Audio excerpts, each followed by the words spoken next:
మైలారంలో నిన్న కెమికల్ ఫ్యాక్టరీలో జరిగిన ప్రమాదకరమైన సంఘటన నేపథ్యంలో నిన్న ఉదయం నుంచి మంత్రులు దామోదర్ రాజనరసింహ గారు, వివేక్ వెంకటస్వామి గారు, స్థానిక కలెక్టర్, పోలీసు ఉన్నతాధికారులు, అదేవిధంగా ఫైర్ సిబ్బంది అందరూ కూడా ఈ సంఘటన తదనంతర పరిణామాలన్నిటిని కూడా దగ్గర ఉండి పర్యవేక్షిస్తూ చనిపోయిన వాళ్ళ శవాలను తొలగించడం కానీ, గాయాలపైన వాళ్ళను హాస్పిటళ్లకు తరలించడం, అక్కడ యాజమాన్యంతో కూడా చర్చిస్తూ నష్ట నివారణ చర్యలకు పూర్తి స్థాయిలో ప్రభుత్వం చర్యలకు ఉపక్రమించింది. కానీ అక్కడ జరిగిన దురదృష్టకరమైన సంఘటన చాలా మంది ప్రాణాలను బలిగొన్నది. ఇది అత్యంత విషాదకరమైన సంఘటన. ఇప్పటి వరకు ఉమ్మడి రాష్ట్రంలో గాని, తెలంగాణ రాష్ట్రంలో గాని ఇన్ని ప్రాణాలను బలిగొన్న దుర్ఘటన జరగలేదు. అందుకే ఈరోజు నిన్నటి నుంచి మా మంత్రులు నిరంతరం పర్యవేక్షిస్తూ సంస్థ యొక్క యజమానులతో, ప్రభుత్వ అధికారులతో, అదేవిధంగా fire department, Hydraa, disaster management, police సిబ్బంది, రెవెన్యూ సిబ్బంది అన్ని శాఖలను సమన్వయం చేసుకుంటూ అక్కడ చర్యలకు ఉపక్రమించడం జరిగింది. మంత్రుల పర్యవేక్షణతో పాటు ఈరోజు నేనే స్వయంగా ఇక్కడికి వచ్చి దుర్ఘటనను పరిశీలించి దీనికి సంబంధించిన వివరాలను సేకరించి దానికి సంబంధించిన ప్రభుత్వం తీసుకోవాల్సిన చర్యలను అన్నిటిని కూడా, ప్రభుత్వం చేపట్టవలసిన బాధ్యతను కూడా ఈరోజు అధికారులకు ఆదేశాలు ఇవ్వడం జరిగింది. ఈ దురదృష్టకరమైన సంఘటనలో ప్రాణాలు కోల్పోయిన వాళ్ళు బీహార్, ఒడిశా, మధ్యప్రదేశ్, ఆంధ్రప్రదేశ్, తెలంగాణ రాష్ట్రాలకు సంబంధించిన వాళ్ళు ఉన్నారని ప్రాథమిక సమాచారం అందింది. ఇప్పటి వరకు అధికారులు అందిస్తున్న సమాచారం మేరకు దాదాపుగా 36 ప్రాణాలు పోయినాయి. ఇంకా కొంతమంది అచూకీ లేదు. చాలా వరకు వివరాలను సేకరించే ప్రయత్నంలో అధికారులు ప్రయత్నం చేస్తూ, దుర్ఘటన జరిగినప్పుడు పరిశ్రమలో 143 మంది ఉండడం జరిగింది. అందులో దాదాపుగా 58 మంది ఇప్పటికీ అధికారుల దృష్టికి, అధికారులకు టచ్ లోకి వచ్చింది. మిగతా వాళ్ళు కొంతమంది ఇంకా శిథిలాల కింద ఉన్నారా, లేకపోతే భయంతోనే ఎక్కడికైనా పోయి ఇంతవరకు ప్రభుత్వ అధికారులకు టచ్ లోకి రాలేదా, ఈ రోజు పర్యవేక్షిస్తున్నారు. ఏది ఏమైనా ఈ దురదృష్టకరమైన సంఘటనని ప్రభుత్వము చాలా తీవ్రంగా పరిగణిస్తుంది. దీనికి సంబంధించి చనిపోయిన కుటుంబాలకు ₹1 కోటి నష్టపరిహారం ఇప్పించాలి. పరిశ్రమ వాళ్ళతో మాట్లాడి ప్రభుత్వం వైపు నుంచి, పరిశ్రమ వైపు నుంచి చనిపోయిన కుటుంబాలకు ₹1 కోటి నష్టపరిహారం ఇవ్వాలి అని చెప్పి నేను ఆదేశాలు ఇవ్వడం జరిగింది. ఆదేశాల ప్రకారం మా మంత్రులు పరిశ్రమ యజమానులతో మాట్లాడి ప్రభుత్వం వైపు నుంచి సహకారం తీసుకొని వాళ్ళకి నష్టపరిహారం అందించడం జరుగుతుంది.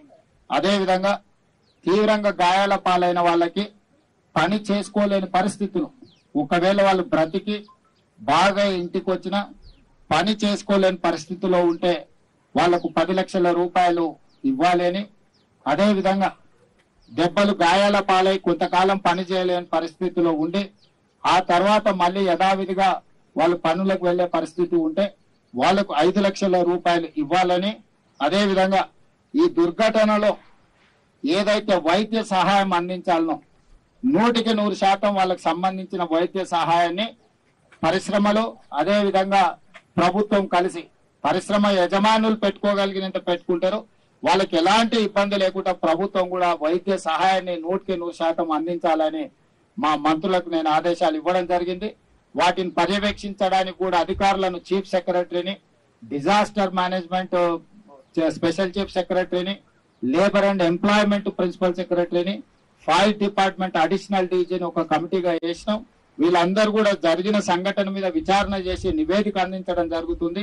దీనికి బాధ్యులైన అందరి మీద కూడా ప్రభుత్వం చర్యలు తీసుకుంటుంది. ఇందులో ఎవరిదైనా నిర్లక్ష్యం ఉన్నదా, లేకపోతే దురదృష్టకర సంఘటన ఏ విధంగా జరిగింది, బాధ్యులు ఎవరినో కూడా విచారణలో గుర్తించి వాళ్ళందరి మీద కూడా చర్యలు తీసుకోవడం జరుగుతుంది. ఇదే కాకుండా ఇలాంటి దుర్ఘటనలు భవిష్యత్తులో జరగకుండా ఉండాలి అని అంటే ప్రభుత్వం కూడా ఇంకా భవిష్యత్తులో పరిశ్రమలకు సూచనలు చేయాల్సిన అవసరం ఉన్నది. నిన్నగాక మన గుల్జార్ హౌస్ లో కూడా ఒక ఫైర్ యాక్సిడెంట్ అయింది. అక్కడక్కడ ఫైర్ యాక్సిడెంట్స్ అనుకోని సంఘటనలో చాలా మంది ప్రాణాలు తీసుకుంటున్నారు. కాబట్టి దీనికి సంబంధించి కూడా ప్రభుత్వం ఒక స్పష్టమైన విధానంతో పరిశ్రమలకు కూడా సరైన సూచనలు ఇచ్చే విధంగా, ఆ సూచనలు పరిశ్రమలు అమలు చేసే విధంగా కూడా ఒక వ్యవస్థను ఏర్పాటు చేయాలని ఈరోజు ప్రభుత్వం అనుకుంటుంది. వీటన్నిటికీ సంబంధించి కూడా భవిష్యత్ కార్యాచరణ ఉంటుంది. ఇక్కడ ఉన్న పరిశ్రమలకు సంబంధించిన యజమానులు కూడా మీ పరిశ్రమలలో ఇలాంటి సంఘటనలు జరగకుండా ఉండడానికి అవసరమైన చర్యలను కూడా మీరు చేపట్టవలసిందిగా అధికారులకు కూడా నేను ఆదేశాలు ఇచ్చిన. పీరియాడికల్ ఇన్స్పెక్షన్స్ చేసి అక్కడ ఏమైనా ఇట్లాంటి సంఘటనలకు అవకాశం ఉంటే ఎంబడే వాళ్లను యజమానులకు కూడా వాటి వివరాలు అందించి వాటిని సరిదిద్దే విధంగా చర్యలు తీసుకోవాలని కూడా నేను ఇంతకుముందు సమీక్షలో అధికారులకు చెప్పడం జరిగింది. ఏది ఏమైనా చనిపోయిన కుటుంబాలను, తీవ్రంగా గాయపడ్డ కుటుంబాలను, ఇందులో గాయపడ్డ కుటుంబాలను అందరినీ కూడా 100% ప్రభుత్వం మానవత్వంతో ఆదుకుంటుంది. అన్ని రకాలుగా వాళ్ళకి అండగా నిలబడుతుంది. ప్రమాదంలో చనిపోయిన గాయపడ్డ వాళ్ళ పిల్లలకు చదువుకోవడానికి అవసరమైన ప్రభుత్వ రెసిడెన్షియల్ స్కూల్స్ లో అడ్మిషన్ల గురించి కూడా మాట్లాడమని నేను అధికారులకు ఆదేశాలు ఇవ్వడం జరిగింది. ఈ సంఘటనలో బాధితులు ఎవరున్నా వాళ్ళ పిల్లల చదువుల బాధ్యత కూడా రాష్ట్ర ప్రభుత్వం తీసుకోవాలనుకుంటుంది. వైద్యానికి సంబంధించి 100% సహాయం అందించాలనుకుంటుంది. అదే విధంగా క్షతగాత్రులకు, మరణించిన వాళ్ళకు కూడా నష్టపరిహారం ఇవ్వాలని కూడా ఈ రోజు ప్రభుత్వం నిర్ణయం తీసుకున్నది. బాధిత కుటుంబాలను కూడా నేను కలిసిన. దాంట్లో ఒక అమ్మాయి ప్రెగ్నెంట్, చిన్న పాప ఉంది, చిన్న బాబు ఉన్నాడు, ప్రెగ్నెంట్ ఉన్నారు. ఇట్లాంటి సంఘటనలు చాలా బాధాకరమైనవి. వాళ్ళందరికీ సరైన విధంగా ప్రభుత్వం సహాయం అందిస్తుంది. చనిపోయిన వాళ్ళ శవాలను కూడా వాళ్ళ సొంత గ్రామాలకు తరలించడానికి అవసరమైన అన్ని రకాల ఏర్పాట్లను కూడా పర్యవేక్షించండి అని డీజీపీ గారికి, అదే విధంగా రెవెన్యూ అధికారులు అందరూ కూడా ఆదేశాలు ఇచ్చిన. వీళ్ళందరినీ ఆదుకునే బాధ్యత ప్రభుత్వం తీసుకుంటుంది. భవిష్యత్తులో ఇట్లాంటి సంఘటనలు జరగకుండా పరిశ్రమలను అప్రమత్తం చేస్తూ ప్రభుత్వం పర్యవేక్షిస్తుందని మీ అందరికీ తెలియజేస్తున్నాను.